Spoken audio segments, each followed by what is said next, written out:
네, 985번 풀겠습니다. 이 문제 어렵습니다. A, B, C, D, E, F 6명을 한 줄로 세우는 문제입니다. 그러면 요까지만 나오면요. 6 곱하기 5 곱하기 4 곱하기 3 곱하기 2 곱하기 1 제가 늘 말씀드린 6팩토리얼로 하시면 되는데요.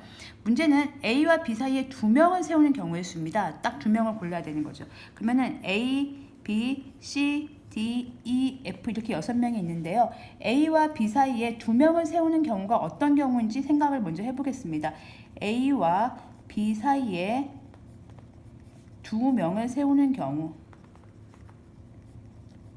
그러면은 일단은 그냥 A가 왼쪽에 있고 B가 오른쪽에 있다 생각해 봅시다. 물론 둘이 자리 바뀔 수도 있습니다. 이따 고려하셔야 됩니다. A와 B 사이에 2명을 세워야 되겠죠. 그럼 남아있는 친구가 누구죠? C, D, E, F 중에서 여기에 올 2명을 골라야 되는 거죠. 골라서 세워야 됩니다. 그러면 여기에 올 수 있는 친구는 C 아니면 D 아니면 E 아니면 F 거겠죠. 모두 몇 가지가 오죠? 그렇죠. 4가지가 옵니다.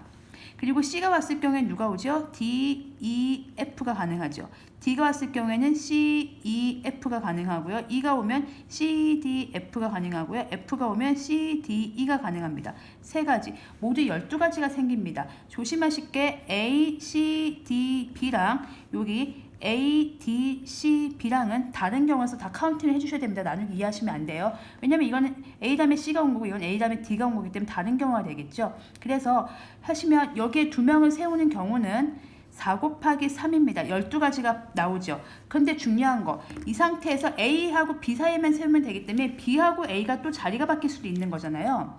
우리가 그러니까 A가 왼쪽에 있고 B가 뒤에 있다는 말이 없기 때문에 이게 바꿔도 A와 B 사이에 2명 서는 건 별 문제 없죠. 그러니까 똑같은 상황에서 B, A 쓰고 B, A 쓰고 이 상황이 C, D가 오고 요거는 D, C가 와도 다른 경우로 이제 카운팅은 세야 된다는 말씀인 거죠. 그래서 B하고 A가 둘이 자리 바꾸는 경우까지 2가지 포함하면 이렇게 해서 요 한 팀을 꾸리는 행위가 모두 24가지가 됩니다. 그래서 팀을 꾸렸습니다. 이 각각의 경우에 대해서 만약에 이 중에 한 팀을 갖고 와봅시다. 예를 들면 갖고 왔어요.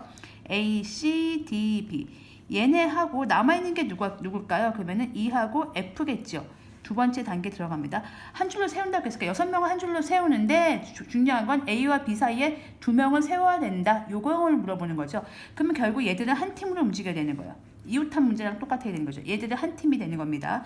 그리고 이렇게 하는 거니까 하나, 둘, 셋을 배열하는 거니까 3 곱하기 2 곱하기 1이고 여기서 파생되는 경우가 아까 24가지였죠. 그 24가지를 따로 곱해주면 되니까 모두 144가지. 그래서 답은 5번으로 하시면 되겠습니다.